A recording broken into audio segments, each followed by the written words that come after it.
Palavra? Sim. Excelentíssimo senhor juiz-presidente, nobre defesa, força policial, serventuários da justiça, senhor Luiz Telves, senhores jurados e senhoras juradas. Lembremos sempre que a gente está tratando aqui de crimes de homicídio, tentados ou consumados. E essa é talvez a reflexão mais importante que se tenha que ser feita aqui hoje. Mais importante do que você não condenar ou absolver um idoso, mais importante do que qual é o tamanho das lesões experimentadas pela vítima, mais importante que todas essas questões que são relevantes também. A gente tem uma questão que é de suma relevância, que é o seguinte. Lembremos mais uma vez, vou falar mais uma vez, a gente está falando de homicídio, né? Qual que é a importância da palavra da vítima no homicídio? Até que ponto a vítima tem que lembrar o que aconteceu no homicídio? Até que ponto a vítima tem que dar a sua versão no homicídio? Até que ponto a vítima pode ser acusada pela sua própria morte? Lembremos, a gente está falando do quê? De homicídio? É disso que se trata. Nós estamos tratando de homicídios consumados ou tentados.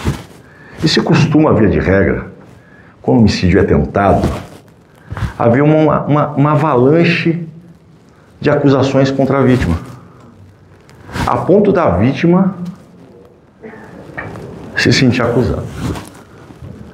Não estou falando que tem vítimas que não sejam culpadas. Sim, às vezes pode acontecer.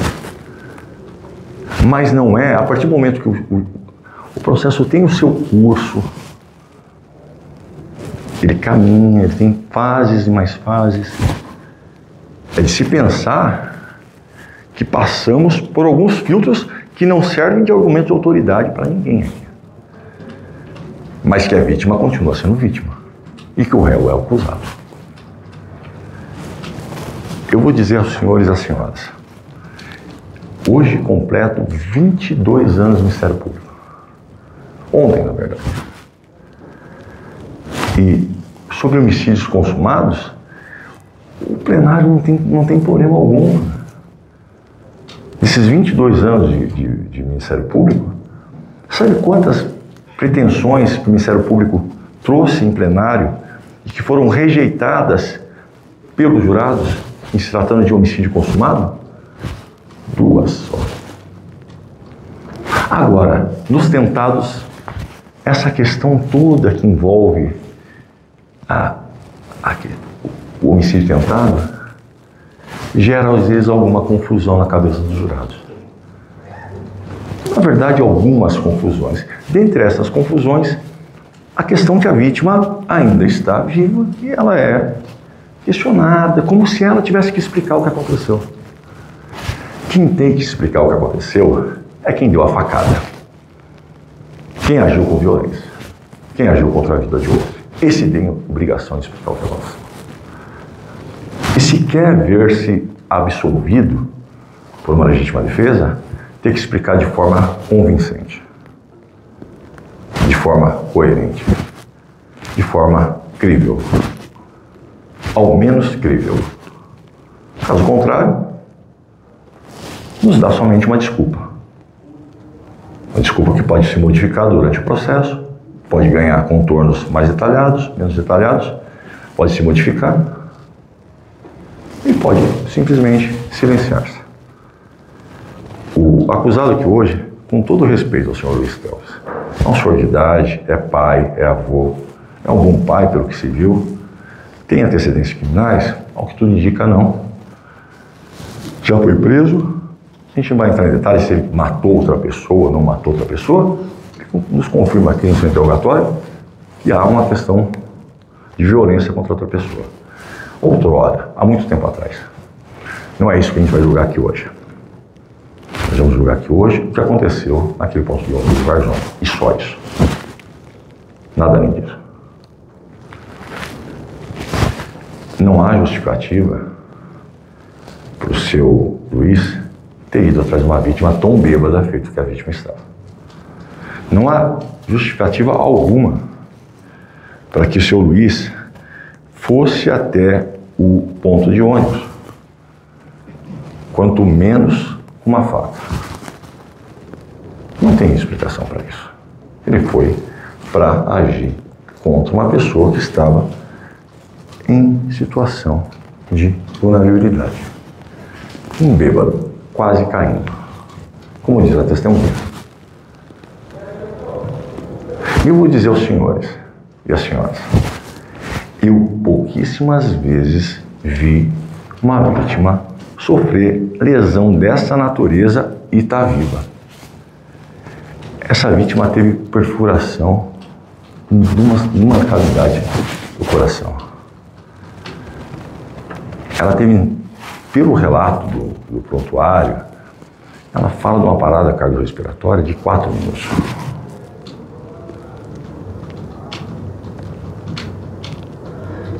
Assim, não é comum uma vítima ter o coração perfurado e sobreviver. Até porque a gente está falando o seguinte, essa vítima vai ter que esperar o socorro chegar, levá-la até o hospital, ali o socorro fazer os primeiros. Essa vítima teve que ter o coração costurado. O golpe foi dado com vontade de matar. Não foi escorar alguém. Senhor Luiz, com todo respeito, não vamos diminuir um negócio desse. Não é algo razoável.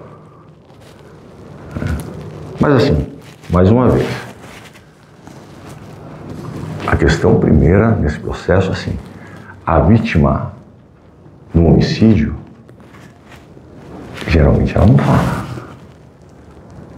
Geralmente ela não dá a versão dela, não. Se sobreviveu, pode dar. Mas de regra não dá, não. E é desse crime que a gente está tratando. Então a gente tem que olhar o quê? Para analisar a prova? Olhar as testemunhas, olhar o laudo e olhar o depoimento do acusado. É isso que a gente tem que olhar. Ó, um quadro comparativo fala o seguinte, ó. Entre o depoimento do acusado, Luiz Telvis da Silva, e o depoimento da Ivonete, há severas contradições. Há inúmeras contradições. Primeira delas, ele fala que houve discussão, ela fala que não houve discussão. Ele fala que a vítima vai em direção a ele, ela fala que a vítima está trôpega, caindo, bêbada, mal se mantinha de pé. Ele fala que foi agredido, a vítima fala que foi de repente, que ele chegou já com o ânimo de cravar a faca no peito da vítima. Ele fala que agiu em legítima defesa. Ela viu e fala, foi um ataque covarde. Sem desculpa, sem justificativa. Ela tem algum motivo para mentir? Porque não é fácil, minha senhora, acusar um senhor feito Luiz Telvis. Tem 70 e poucos anos de idade. É pai, é avô, cidadão. Reputamos um cidadão, mas que não tem direito de matar ninguém, muito menos esfaquear ninguém. E vai ter que ser sentenciado. E a sentença vai se basear no que as senhoras e os senhores decidirem. A mim me parece que uma decisão correta nesse processo, razoável, proporcional, considerando que ele já se encontra preso há quase 2 anos, é você pegar e constar uma qualificadora nesse processo. É isso. Uma qualificadora. É isso, né, doutores? Uma, né? Duas sentenças. É possibilidade de defesa e a motivo fútil. E qual que é o outro que vai ser questionado dos jurados? Depois que tornou dele, Ok. São 2 qualificadoras. Essa aqui é a minuta do que os senhores e as senhoras vão responder. O senhor já está com experiência, já sabe, já, né? Basicamente, daqui a pouco vai ser distribuído para vocês. Então, os dois quesitos são o seguinte: o motivo foi fútil, decorrente de retaliação desproporcional do denunciado devido à vítima ter lhe xingado momentos antes do fato. A verdade, aqui você pode questionar a questão. A gente tem uma testemunha da execução, não temos? Temos. Mas nós não temos uma testemunha que confirme a motivação.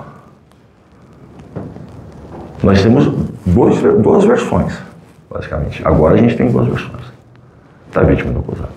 O acusado disse que ele estava lá na mecânica, na funilaria, e essa vítima passou insultando, xingando e tal, e isso o incomodou. E esses insultos perfizeram um bom caminho no tempo, e isso levou a... E ele entendeu aqueles insultos como severos, e aí depois a versão dele é que a motivação de nada se apareça fútil. E que é a motivação fútil? É que onde há uma imensa desproporcionalidade acima do que seria uma desproporcionalidade muito grande entre aquilo que foi a motivação e a atitude tomada. Isso daí leva, obviamente, a uma necessidade de uma pena maior, porque você pensa o seguinte: o cidadão que mata por futilidade é um cidadão que é assaz perigoso. Porque esses fatos cotidianos da vida em sociedade se repetem, desavenças, discussões, entreveros, bêbados que xingam, bêbados que falam, bêbados que te incomodam, barulhos, etc., e incômodos da vida cotidiana são constantes na vida de qualquer pessoa que vive em sociedade. Se você andar pela rua aí, você vai se deparar com alguns bêbados que podem te xingar, podem te ofender, mal sabendo quem você é. Bêbados vociferando palavrões se encontra miúde. Sabe-se lá quem é dirigido, talvez não sei. Mas a questão é, existem dois pontos acerca das qualificadoras, e eu quero que os senhores só prestem atenção, que eu já vou encerrar daqui a pouquinho, para talvez a defesa falar com vocês e explanar o que. Dois pontos que são importantes. Sobre as qualificadoras, há uma questão que indica que elas devem ser rejeitadas por proporcionalidade. E há uma questão que indica que elas devem ser rejeitadas por conta da fragilidade probatória. Tá? A da futilidade, categoricamente, esses dois pontos estão muito preementes, muito categoricamente estabelecidos. A motivação não ficou estabelecida de forma preemente, de forma clara, categórica. Como nós temos a prova corroborada, fortalecida, do depoimento reiterado, repisado, tratado e não sujeito a modificações substanciais de uma testemunha completamente parcial. E a mais do que isso, os próprios policiais também, que corroboram, fortalecem esse depoimento. Mas da questão motivacional nós não temos. Isso me indica que uma questão razoável seria a rejeição da qualificadora. E a segunda qualificadora seria da surpresa, da impossibilidade de defesa. Essa aqui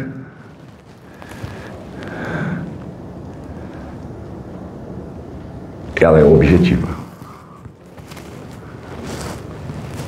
E ela está de acordo com o que a execução foi feita, de acordo com a testemunha, de acordo com o depoimento. Mas os senhores podem rejeitá-la por questão de justiça.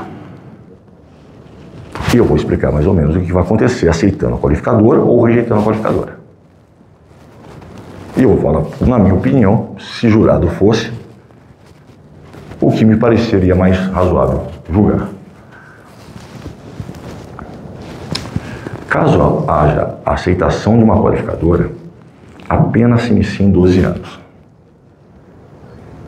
mas ela vai sofrer um decréscimo em razão do artigo 14, inciso 2º do Código Penal, que fala o seguinte: em caso de tentativa, a pena se reduz de 1/3 a metade, a 2/3. 1/3 a 2/3. Quanto mais se aproxima da consumação do crime, menor é a redução da pena. Esse crime não se consumou, minha senhora, por detalhe que a ciência não explica. Esse crime não se consumou por algo que a ciência não explica. E a consumação ficou muito próxima. Então, assim, a redução nesse caso será categoricamente estabelecida em 1/3. A gente vai ter 12 menos 4, que é 1/3 de 12, 8 anos. Porque o réu não tem antecedente, a conduta social dele, comportamento, condução, personalidade, motivos, circunstâncias, consequências, que são o que indicam a pena base do artigo 59 do Código Penal, vão ser favoráveis. Nesse sentido, a pena base vai no mínimo legal, 12, vai sofrer uma redução na terceira fase da dosimetria, de 1/3, 12 menos 1/3 do próprio 12, que é 4, 8 anos. Regime fechado. Crime de 1. Caso não haja aceitação da qualificadora, é importante frisar de forma clara e objetiva para as senhoras, para saberem se estou julgando e o que vai acontecer se julgarem assim ou assado. A pena do caput, do homicídio, artigo 121 caput, é 6 a 20 anos. Mais uma vez, probabilidade, antecedentes, conduta social, personalidade, motivos, circunstâncias, consequências são favoráveis, vai ficar no mínimo legal, sofre um decréscimo de 1/3, 1/3 de 6 é 2, 4 anos. Já não é hediondo o crime, já não tem as obrigatoriedades de fixação de regime de pena, já não tem as questões envolvendo progressão, que são mais severas, e pode ser fixado em regime aberto ou semiaberto. Qual a mensagem que se dá com essa decisão? A decisão se estabelece em 4 anos em regime aberto, por exemplo. Qual a mensagem que vocês dão nesse sentido? É que assim, a mensagem é assim: réu, se você quer ser absolvido por legítima defesa aqui, você vai ter que contar uma história coerente. Não adianta apontar o dedo para a vítima. A sua absolvição sai da sua boca. Não sai de boca alheia. 2. Essa absolvição, se assim quer o acusado, tem que se estabelecer com a concordância, a corroboração das demais provas do processo. Esses são os princípios fundamentais que devem ser mapeados. A esses princípios, os senhores aplicam a réus, idosos, jovens, brancos, pardos, índios, negros, mamelucos, de qualquer espécie, ricos ou pobres. Tanto faz. Para qualquer um desses. Se precisar, se quiser absolvição por uma legítima defesa, se pleitear que seja absolvido no quesito que lhes perguntam, a senhora absolve o acusado, e assim querer, por conta que há a alegação que haja em legítima defesa, o faça de forma coerente. Não indo ao ponto de ônibus que não era o seu itinerário, não era o seu caminho natural. Não indo atrás da vítima, sendo que a vítima estava completamente embriagada. Não andando com uma faca de forma injustificada, sendo funileiro, até onde eu sei, funileiro não é churrasqueiro. Então seja coerente. E mais do que isso, se faz o crime à luz do dia, não dá para se fazer assim na frente de uma testemunha e relegar o que diz a testemunha por completo. Quem escolhe a prova, minha senhora, o processo a ganhar, não é a vítima, é o acusado. Quem age em primeira pessoa é o acusado. Os demais são espectadores. Quem dirige a cena, quem escolhe o local, quem faz o roteiro é o réu. E se o faz em ponto de ônibus que existe outras pessoas, ao final não pode simplesmente relegar o que essas outras pessoas dizem. Se senão é incoerente com a sua própria decisão de cometer o fato naquelas circunstâncias. No caso, em apreço de ter ido em direção, isso é determinante, ir na direção da vítima. Em resumo, é isso. Então, eu peço aos senhores, é uma tentativa de homicídio? Sim. Absolvo o acusado? Para os senhores entenderem que aderem a uma questão de legítima defesa que é inexistente, estão errando no veredicto. Mas são livres para fazer. Errando no meu ponto de vista. No meu ponto de vista. Ok. Não que o meu ponto de vista seja categórico e determinante. Quem decide aqui são os senhores e as senhoras.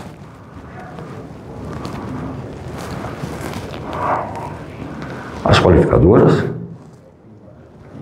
uma por questão de política e de prova, e outra questão por política, podem ser rejeitadas.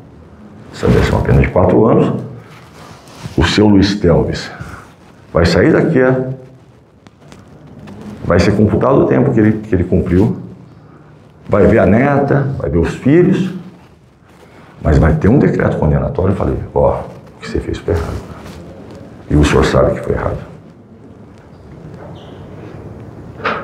Sabe que foi errado. Então, assim, mas não vai ter consequências mais severas do que já teve. E digo tanto a ele quanto à vítima. Porque eu digo às senhoras e digo aos senhores, se a vítima tivesse morrido, não tem redução de pena. Não tem depoimento da vítima a ser explorado. E senhor Luiz, o senhor estava preso provavelmente até o final da sua vida. Então Deus de alguma forma tocou na vida de um, na vida de outro. Esse coração perfurado que a vítima sobreviveu, está sobrevivendo um KPC agora. Incrivelmente. A chance foi dada. Mas a chance merece uma afirmação de que, ó, absolvição, porque não se coaduna com o que diz a prova. A prova está à disposição das senhoras, está à disposição dos senhores, para olhar, referendar, analisar e falar, o promotor disse que tem respaldo que está aqui no processo ou não tem? É isso. Eu encerro por hora, provavelmente eu nem vá à réplica, pedir uma condenação nesses termos que eu disse agora. E aí o juiz na sala secreta vai ver os quesitos, explicá-los e vai indicar o que o Ministério Público pede, o que a defesa pede. Obrigado pela atenção e bom julgamento. Doutor Ricardo, só para entender, o senhor... Pede exclusão das qualificadoras e condenação pelo caput tentado. Tá, então pediu condenação pela tentativa de homicídio simples, tá bom? Então vou abrir a palavra à defesa para que faça a sua sustentação, né, doutor, meu presente, né, doutor, e até no depoimento.